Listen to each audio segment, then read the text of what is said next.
जय शनिदेव, जय श्री राम भाइयों। आज का जो हमारा विषय है सफ़ेद पहाड़ का गुप्तधन।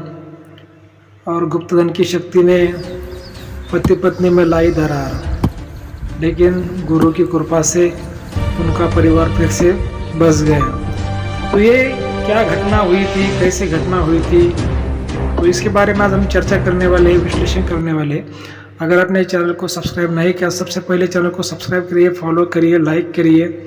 और देखिए भाइयों, आपको आज मैं एक नई बात बताने वाला हूँ कि जो एस्ट्रोसेज ऐप है उसमें हमारा आचार्य ज्ञानेश्वर के नाम से हमारा सिलेक्शन हो गया है। तो आप क्या करिए, एस्ट्रोसेज ऐप डाउनलोड करिए प्ले स्टोर से और उसमें आचार्य ज्ञानेश्वर सर्च करिए और हमें फॉलो करिए। ठीक है, हम इसमें रात को लाइव आते हैं और फ्री में कुंडली विश्लेषण करवाते हैं। ठीक है, और इसमें कॉल चैट करने का भी ऑप्शन है, आप हमें कॉल चैट भी कर सकते हैं। ठीक है, तो देखिए भाइयों, आज की जो हमारी जो घटना है ये दादा गुरु के समय की घटना है। दादा गुरु ने उनके अंतिम समय में मुझे बताई थी। तो एक गांव था और जो उनका एक शिष्य था, उनके शिष्य की जो बेटी थी तो उसकी नई नई शादी हुई थी।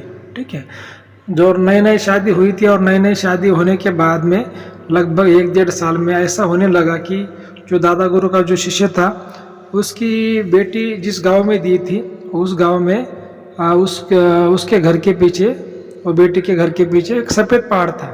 ठीक है, सफ़ेद पहाड़ मतलब वो लोग बनाते थे पहले ज़माने में, ऐसा सफ़ेद पहाड़, मिट्टी का पहाड़ था। तो उसमें खजाना था और कुछ शक्तियाँ भी थी।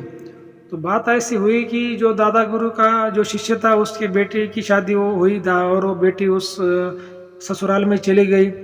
और 1 साल तक पति पत्नी का तो बहुत अच्छा रहा, लेकिन फिर जो सफ़ेद पहाड़ की जो शक्ति थी वो क्या करती थी कि रात को आती थी और उसको नींद में ही उसको लड़की चली जाती थी सफ़ेद पहाड़ के पास में, और सफ़ेद पहाड़ उसके घर के पीछे था। वो शक्ति उसको वहाँ पे लेके चली जाती थी। अभी वो पति ने 1-2 बार ऐसा रात में देखा कि भाई पत्नी घर के पीछे सफ़ेद पहाड़ के पास में जा रही है। तो उसको कैसा लगा कि भाई कि कोई ना कोई इसका चक्कर चालू है, कुछ आफिर चालू है। तो उसने पत्नी पर डाउट लेना चालू कर दिया और फिर पति पत्नी में झगड़ा हो गया और उसने पत्नी को मायके में लाके छोड़ दिया, मतलब उसके पिता के पास में उसने छोड़ दिया। अब वो दादा गुरु का, लड़की का जो पिता था दादा गुरु का शिष्य था, तो वो हमारे दादा गुरु के पास में आया और बोला दादा गुरु को, गुरुजी मेरे बेटी का तो बहुत झगड़ा चल रहा है ससुराल में, क्या करे, इसकी कुंडली देखिए, ऐसा वैसा बोलने लगा। तो फिर दादा गुरु ने उसकी कुंडली देखी तो दादा गुरु ने कहा कि भाई इसके तो कुंडली में गुप्तधन का योग है, तो उसके कारण शायद ऐसा इसके ससुराल में जो हो रहा है तो ऐसा हो सकता है, कुछ वहाँ पे नेगेटिव शक्ति हो सकती है। तो फिर जो दादा गुरु का शिष्य था वो दादा गुरु को बोलने लगा, गुरुजी आप एक बार ससुराल में फिर जाइए, उनको समझाइए और देखिए वहाँ पे ऐसी कोई शक्ति है क्या। तो वो लोग हमारी बेटी पर तो डाउट ले रहे, और बोलते इसका किसी के साथ में अफेयर होगा, शायद इसी वजह से रात को जाती है, ऐसा वैसा। और जो दादा गुरु का शिष्य था, जो मतलब लड़के का जो पिता था, दादा गुरु को बोलने लगा। अभी देखिए, कोई भी गुरु ऐसा मैटर में नहीं पड़ता और नहीं जाता, इतना नहीं किसी को समझाता। हम को जो गुरु अगर कोई शिष्य को ज़्यादा मानता है, कोई शिष्य जैसे गुरु को भी मानता है, तो जैसे घरेलू अगर रिश्ते होते तो फिर वो लोग जाते एक दूसरे की मदद करने के लिए।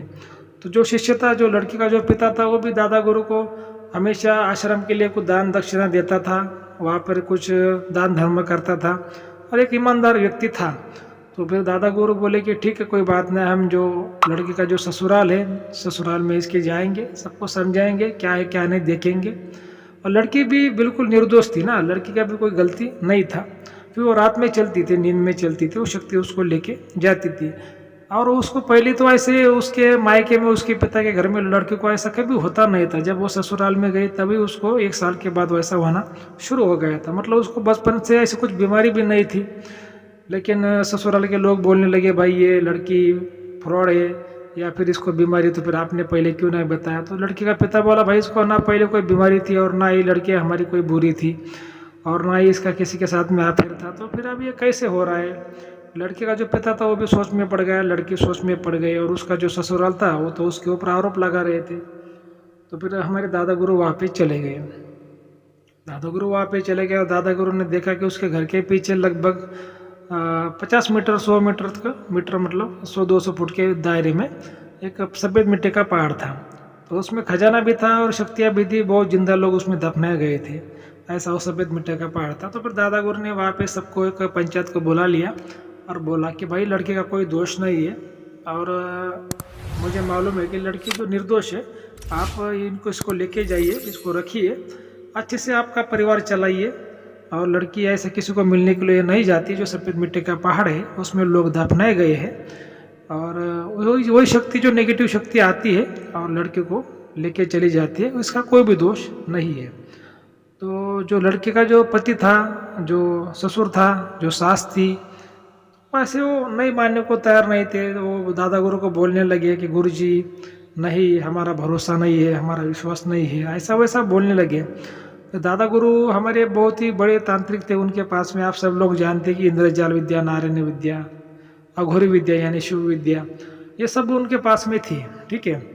और वो बहुत सिद्ध तांत्रिक थे, पंडित थे, महाराज थे। तो फिर वहाँ पे पंचायत बैठी थी और उनको वो लड़के का जो घर था तो उसको उनको बसाना था।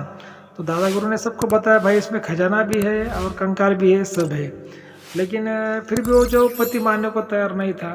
पति बोला कि भाई नहीं नहीं गुरु जी, ऐसे कैसे हम विश्वास कर ले। तो दादा गुरु ने बोला कि भाई सरपंच, फिर वो गाँव का जो पंचायत बैठी थी, सरपंच बोलने लगा फिर दादा गुरु इसमें तो खजाना है, तो फिर आप निकाल लीजिए, आप दिखा दीजिए, निकालिए, हम आपको आधा देंगे। तो दादा गुरु बोले देखो अगर खजाना निकालेंगे तो गवर्नमेंट लेके चली जाएगी, इसमें तो हमारा कोई लेना देना नहीं है और हम ऐसा किसी सरकार को या फिर पुलिस को हम धोखा नहीं दे सकते। हम जो भी करते ईमानदारी से करते हैं। और तुम्हारे गांव का खजाना है, तुमको अगर ज़रूरत है, तुमको तुम्हारे नसीब में है तो तुम पहाड़ खोद के निकाल लो। मैं क्यों निकालूँ, मैं तो इसका परिवार बसाने के लिए आया था।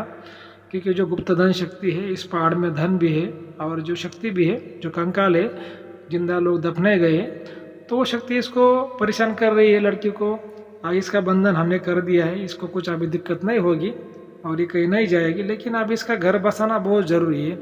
इसका पिता हमारा शिष्य बहुत दुखी है। अगर शिष्य दुखी रहा तो गुरु को भी सुकून कैसे मिलेगा। तो एक गुरु शिष्य का नाता एक माँ बेटे जैसा रहता है। इसी वजह से मैं यहाँ पर आया हूँ। मैं ना कोई धन निकालने को आया हूँ और ना ही किसी को धन दिलाने के लिए आया हूँ, मैं तो परिवार बसाने के लिए आया हूँ। तो फिर भी लोग ऐसा बोल रहे थे। वो बाकी लोगों को कुछ लेना देना नहीं था। जो लड़के का जो पति था उसका ही खाली ज़्यादा रोल था ना कि भाई उसका मतलब उसको लेके चला जाए, दादा गुरु को यही मकसद था। तो फिर दादा गुरु फिर सबके सामने उठे और पूरा गाँव उनके पीछे चला गया और उन्होंने सफ़ेद पहाड़ को जैसे नीचे उन्होंने क्या कर दिया, थोड़ा खोद डाला। मतलब जो उनके साथ में जो गांव के कुछ लेबर लोग थे उन्होंने बोला कि भाई चलो यहाँ पे खोद लो। तो वहाँ पे एक कंकाल मिला, बहुत एक लगभग 6.5 फुट बड़ा, 6.5 लगभग 7 फुट इतना लंबा ऐसा कंकाल मिला। तो फिर सब लोग चौंक गए, अरे भाई यहाँ पे तो कंकाल है, जिंदा आदमी दफनाया है।